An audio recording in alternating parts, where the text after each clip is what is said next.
ஒரு மிகவும் அழகான காடு ஒன்று இருந்தது. அங்கு பல உயிரினங்கள் மிகவும் சந்தோஷமாக வாழ்ந்து கொண்டிருந்தன. இவற்றிற்கு இடையே நல்ல பண்புகள் இருந்தது.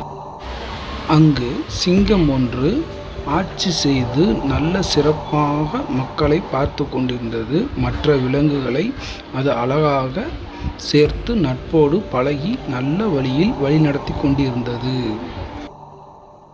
காட்டில் நல்ல புலி ஒன்று வசித்து கொண்டிருந்தது. ஒரு நல்ல கரடியும் அங்கு இருந்தது. நல்ல நரியும் இருந்தது. ஒரு நல்ல பாம்பும் அங்கு இருந்தது. அங்கு ஒரு யானையும் வசித்தது. அது மிகவும் கெட்ட குணம் படைத்தது.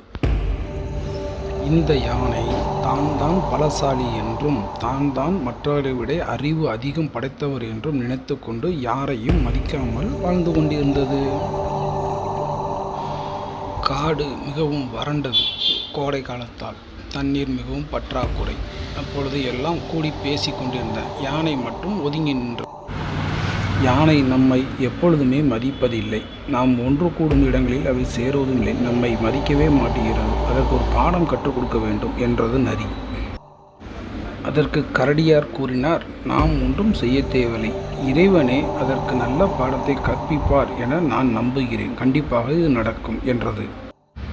அதற்கு புலியார் கூறினார், ஆமாம், அது மிகவும் தற்பெருமை பிடித்து தான் பலசாலி என்று எல்லாரிடமும் கூறிக்கொண்டு நம்மை மதிப்பதில்லை.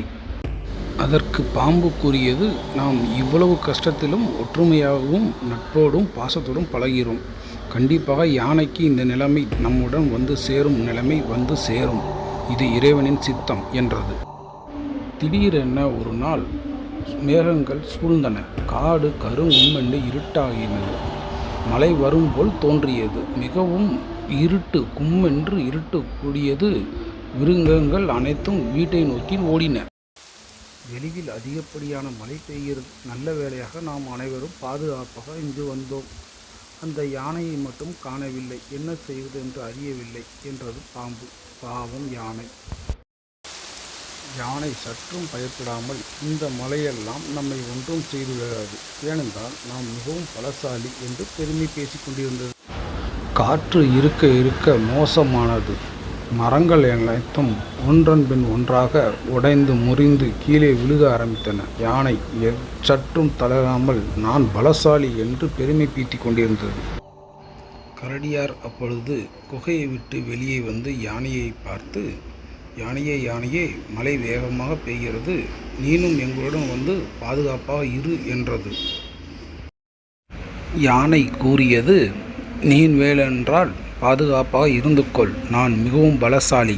என்னை எல்லாம் இந்த மழை காற்று ஒன்றும் பண்ணாது. நீ உள்ளே சென்று பத்திரமாக இருந்து கொள் என்று ஏளனமாக சிரித்தது. மழை நின்ற உடனே யானையின் மேல் ஒரு பெரிய மரம் ஒன்று முறிந்து அதன் மேல் விழுந்தது. அது மிகவும் முயற்சி செய்து பார்த்தது. அதிலிருந்து வெளிவர முடியவில்லை. அது மிகவும் சிரமப்பட்டு ஆழ்ந்த துக்கத்தில் போய் நின்றது. இதை அந்த வழியாக வந்த கரடி பார்த்து யானையை பார்த்து மிகவும் வருத்தப்பட்டது. என்ன ஆயிற்று? சரி இரு, வருகிறேன், நான் உனக்கு உதவி புரிகிறேன் என்று சொல்லி அங்கிருந்து சென்றார். பின்பு அனைவரும் சேர்ந்து யானையை அங்கிருந்து மீட்டனர். தன் தவறை உணர்ந்த யானை பின்பு அனைவரிடம் மன்னிப்பு கேட்டது. கூடி வாழ்ந்தால் கூடி நன்மை என்பதை நான் புரிந்து கொண்டேன். அனைவரும் என்னை மன்னித்துக் கொள்ளுங்கள் என்றது. இதிலிருந்து நமக்கு என்ன தெரிகிறது? ஒற்றுமையாக இருக்க வேண்டும். நன்றி நண்பர்களே. நன்றி நண்பர்களே. கதை பிடித்திருக்கிறதா? கதை பிடித்திருந்தால் இந்த சேனலை சப்ஸ்கிரைப் செய்யுங்கள், லைக் பண்ணுங்கள், ஷேர் பண்ணுங்கள். கூடி வாழ்வோம். நன்றி, வணக்கம்.